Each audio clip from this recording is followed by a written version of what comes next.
3월 20일 수요일 매일 성경 묵상을 시작합니다. 오늘 함께 나눌 말씀은 마가복음 13장 1절에서 13절입니다. 마가복음 13장 1절에서 13절 말씀을 제가 봉독합니다. 예수께서 성전에서 나가실 때에 제자 중 하나가 이르되 선생님이여 보소서, 이 돌들이 어떠하며 이 건물들이 어떠하니이까? 예수께서 이르시되 네가 이 큰 건물들을 보느냐? 돌 하나도 돌 위에 남지 않고 다 무너뜨려지리라 하시니라. 예수께서 감람산에서 성전을 마주 대하여 앉으셨을 때에 베드로와 야고보와 요한과 안드레가 조용히 묻되 우리에게 이르소서, 어느 때에 이런 일이 있겠사오며 이 모든 일이 이루어지려 할 때에 무슨 징조가 있사오리이까? 예수께서 이르시되 너희가 사람의 미혹을 받지 않도록 주의하라. 많은 사람이 내 이름으로 와서 이르되 내가 그라하여 많은 사람을 미혹하리라. 난리와 난리의 소문을 들을 때에 두려워하지 말라. 이런 일이 있어야 하되 아직 끝은 아니니라. 민족이 민족을, 나라가 나라를 대적하여 일어나겠고 곳곳에 지진이 있으며 기근이 있으리니 이는 재난의 시작이니라. 너희는 스스로 조심하라. 사람들이 너희를 공회에 넘겨주겠고 너희를 해당에서 매질하겠으며 나로 말미암아 너희가 권력자들과 임금들 앞에 서리니 이는 그들에게 증거가 되려 함이라. 또 복음이 먼저 만국에 전파되어야 할 것이니라. 사람들이 너희를 끌어다가 넘겨줄 때에 무슨 말을 할까 미리 염려하지 말고 무엇이든지 그때에 너희에게 주시는 그 말을 하라. 말하는 이는 너희가 아니요 성령이시니라. 형제가 형제를, 아버지가 자식을 죽는 데에 내주며 자식들이 부모를 대적하여 죽게 하리라. 또 너희가 내 이름으로 말미암아 모든 사람에게 미움을 받을 것이나 끝까지 견디는 자는 구원을 받으리라. 아멘. 제가 초등학교 6학년 때 논산 시골에 살 때 이제 여름방학 때 서울 친척집에 놀러 간 적이 있습니다. 서울에 도착해서 입이 딱 벌어졌습니다. 정말 차도 많고 도로도 넓었고 높은 빌딩들이 질비했거든요. 예수님 당시 예루살렘 성전은 헤롯에 의하여 다시 재건축이 되고 있던 상황인데 예루살렘 성 전체를 통틀어 가장 크고 웅장한 건물이었던 것 같습니다. 그러니까 갈릴리 어촌 사람들인 제자들의 눈에는 정말로 대단해 보였겠죠.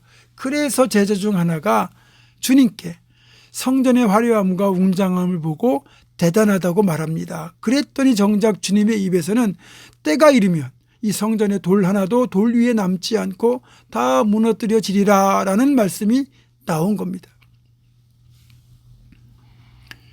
뜻밖의 말씀이기도 하고 마치 저주처럼 들리기도 하는 말씀인데 이렇게 말씀하신 이유가 무엇일까요? 어제도 말씀드렸지만 성전 공동체의 역할과 책임 중 하나가 바로 가난한 과부들을 돌보는 거예요. 그런데 여러 부자가 있는데도 가난한 과부 하나를 제대로 돌아보지 못해서 생활비 전부를 헌금할 수밖에 없는 걸 주님이 보시고 사실은 그걸 책망하신 겁니다. 또 성전의 본래 기능을 잃어버린 채 인간의 탐욕으로 가득 차서 장사치들의 속을 강도의 속을로 바뀐 것 때문에 그런 성전에 하나님이 계실 수 없음을 보고 더 이상 이런 성전은 존재 이유가 없다고 매섭게 선언하신 겁니다.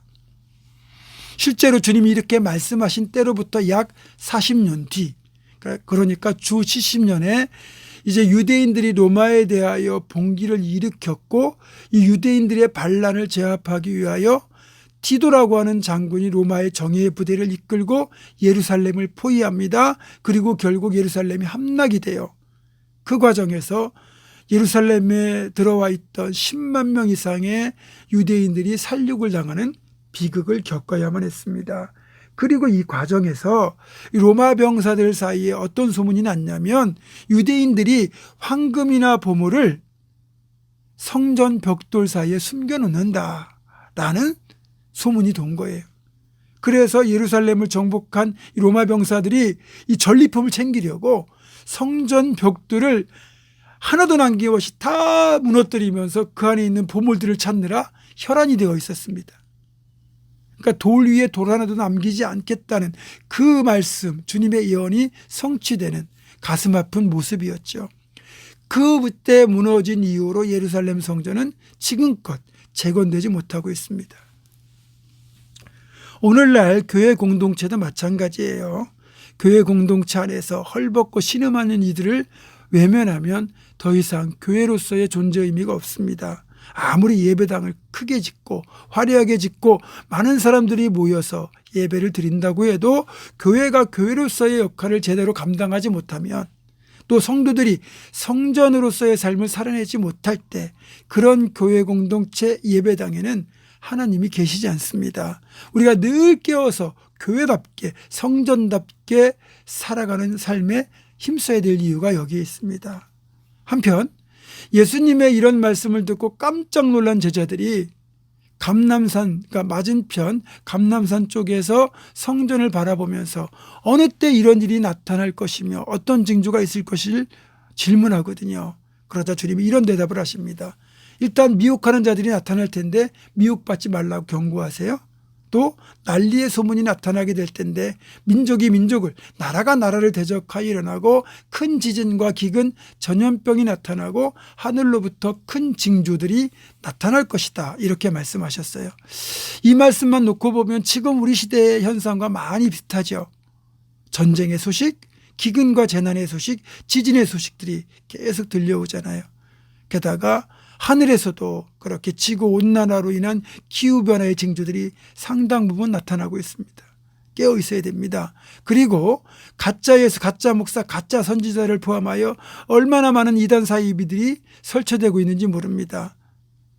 이 모든 일들이 그 마지막 때 일어날 일들이라고 하는데, 이런 현상만 놓고 보면 우리 주님 오실 날이 가까운 것 같아요. 그런데 아직까지 오시지 않는 이유는 뭐냐? 주님께는 하루가 천년 같고 천년이 하루 같잖아요. 그러니까 주님이 오시는 날을 하루만 늦추시면 우리는 더 긴 세월을 기다려야 되는 거죠. 게다가 전제 조건이 하나 더 있습니다. 마태복음 24장 14절. 이 천국 복음이 민족에게 증언되기 위하여 온 세상에 전파되리니 그제야 끝이 오리라. 그러니까 땅 끝까지 모든 민족에게 복음이 전해져야 그날이 온다는 이 말씀 때문에 주님의 재림을 앞당기기 위해서라도 복음 듣지 못한 종족들에게 복음을 들고 가야 한다고 주장하는 분들도 계세요. 어쨌든 모든 시대적 상황이 종말을 향하여 다가가고 있는데, 혹시 우리가 기름과 등불을 준비하지 못하고 있거나 혹시 우리 영혼이 잠들어 있다면 결코 주님을 맞이할 수 없습니다. 우리들은 하나님의 나라와 통치가 이 땅에 이루어지도록 주님의 증인으로 살아가야 되는 사람들입니다. 물론 걱정하실 건 전혀 없습니다. 어떤 박해가 있다 할지라도 주님께서 우리의 머리털 하나도 상하지 않도록 지켜주실 것이고, 결국은 우리 믿음의 인내로 우리는 영생과 영혼을 얻게 될 것이기 때문입니다. 사랑하는 성도 여러분, 이 사실을 끝까지 기억하고 거룩한 믿음의 삶을 살아낼 수 있기를 주님의 이름으로 축원합니다. 기도하겠습니다. 성전이 성전답지 못할 때 성전을 떠나시고, 그리고 그런 모습들이 도처에 행행할 때, 또 기근과 재난과 전쟁의 소식과 가짜들이 판칠 때 주님 오실 날이 가까웠음을 깨닫게 하셨는데, 저희들 이 시대의 징조를 보면 주님 오실 날이 멀지 않음을 알게 됩니다. 언제 주님 오시더라도 부끄럽지 않은 모습으로 주님 맞이할 수 있도록 늘 깨어 살아가는 저희들이 다 되게 하여 주시옵소서. 예수님의 이름으로 기도하옵고, 이제는 우리 주 예수 그리스도의 은혜와 하나님의 사랑과 성령의 교통하심이 교회 공동체, 내 삶의 성전을 교회답게 성전답게 지켜내고 주님 오시는 그날까지 늘 깨어 믿음의 길을 걸어가기로 굳게 결단하는 사랑하는 모든 성도들, 이들의 삶과 가정과 생업과 앞날과 우리 교회 위에 지금부터 영원토록 함께 하시옵기를 간절히 축원하옵나이다. 아멘.